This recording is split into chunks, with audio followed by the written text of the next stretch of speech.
I'm with Larry Pratt, head of Gun Owners of America. We're talking about that most hallowed of amendments. Yes, the Second Amendment. Larry, welcome to the Financial Survival Network. Thank you for having me. Good to be with you. Hey, so the Second Amendment, obviously, if you can't survive physically, kind of hard to survive financially, isn't it? That's one of the peripheral benefits of being an armed society.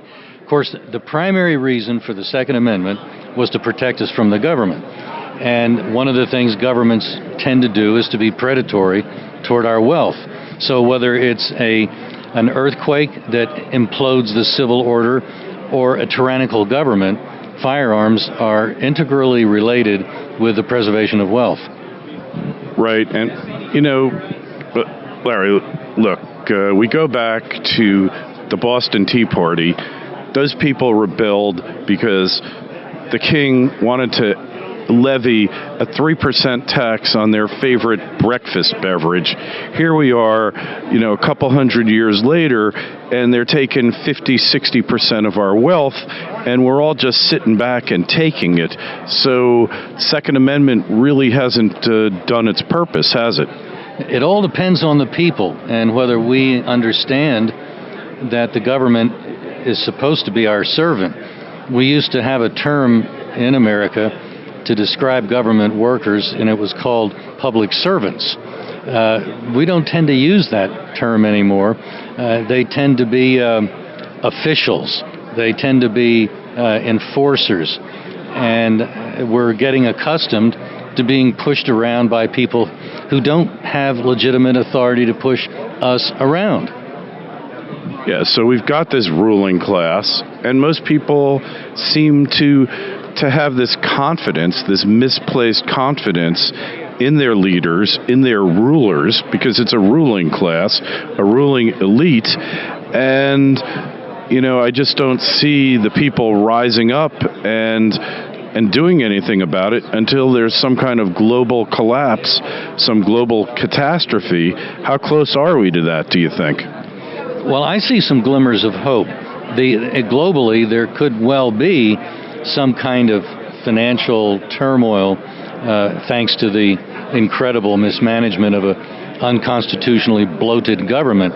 But in close to 15% of the counties of our country, we have officials that have declared that their county is not going to cooperate with unconstitutional actions regarding guns or other issues that the federal government may want to come into their county and push people around on. And in some cases, in a subset of that, say, 450 freedom-oriented counties, they have actually passed nullification ordinances threatening to, or the sheriff has indicated positively that he would incarcerate federal officials acting outside the limitations that are quite severe in our federal constitution on the federal government. So we kind of have this, I would call it a neo-nullification movement coming about again. And, you think the feds are just going to take this sitting down?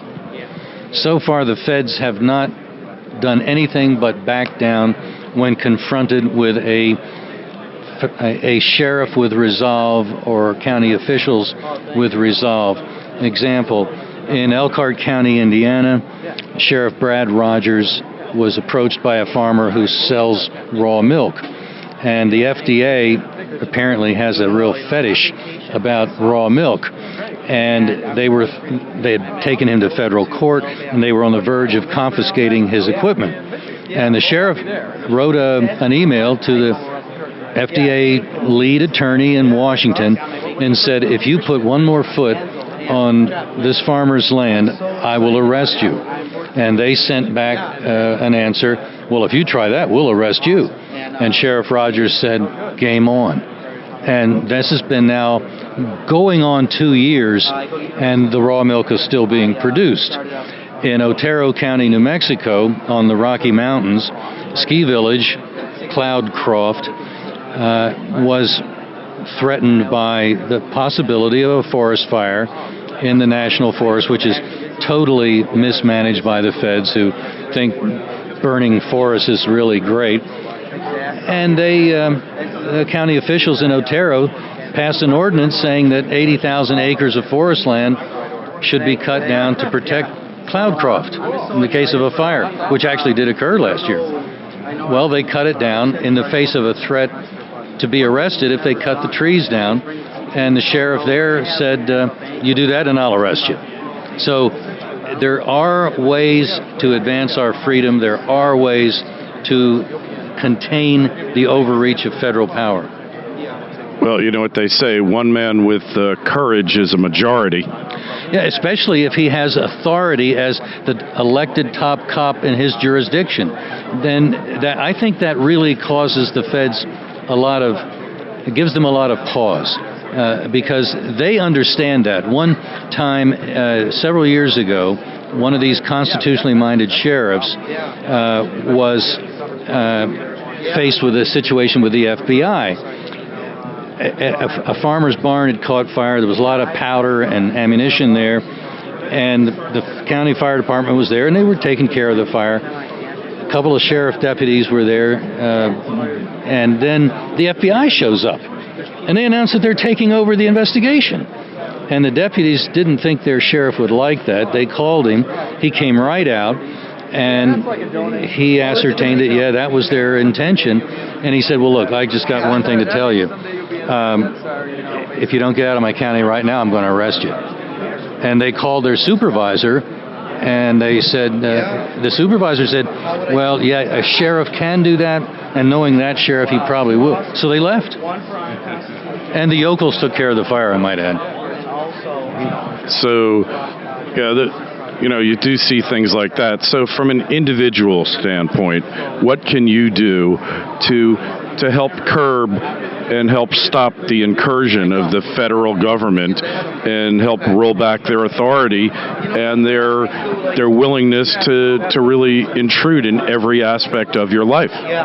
Well, just following on with what I've been saying, if you have a choice, get behind a guy or a gal running for sheriff that thinks in terms of being a constitutional sheriff. And if they don't quite get that, you can get them a book.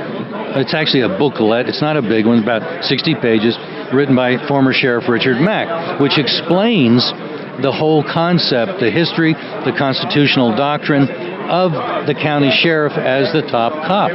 And that might actually get your elected sheriff moving in the right direction. So that's one thing you can do that could very well make a difference, big difference. All right. Well, Larry, thanks so much for coming on the Financial Survival Network.